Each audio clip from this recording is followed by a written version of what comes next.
al solito ricominciamo con una bellissima manifestazione.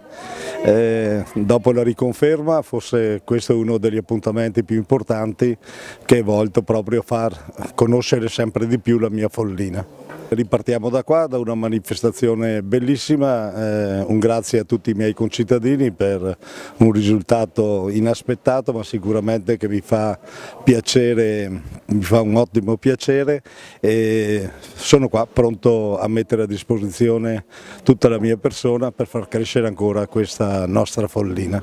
Quarta edizione, siamo la mostra più piccola del gruppo della Primavera del Prosecco, però stiamo avendo dei buoni risultati grazie alle location, grazie anche all'Abbazia di Follina e ai molti turisti che in questo periodo frequentano Follina. Abbiamo il primo concorso enologico, che è una novità per noi, che non l'avevamo mai fatto, e abbiamo anche un altro concorso interno che vota il vino più buono. In pratica tutti i visitatori hanno una schedina dove possono votare sia il vino che la cantina che partecipa alla mostra qui da noi.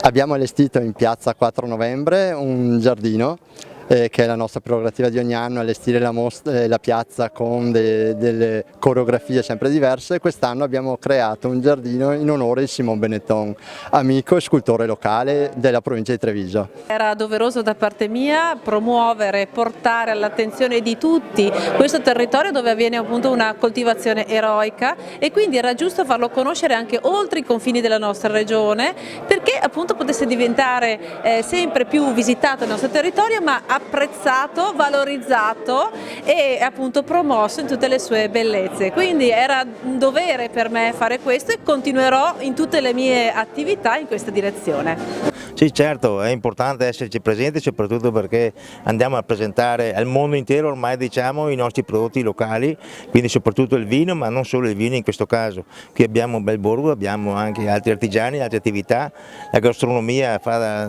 grandissima soddisfazione anche per chi abita, per chi ci lavora soprattutto, perché porta economia e quindi anche benessere. L'importante è dopo anche la salvaguardia del territorio, perché è importante questo, che il turismo che può arrivare con questi prodotti può essere importantissimo per noi e anche per la nostra economia e il lavoro del territorio.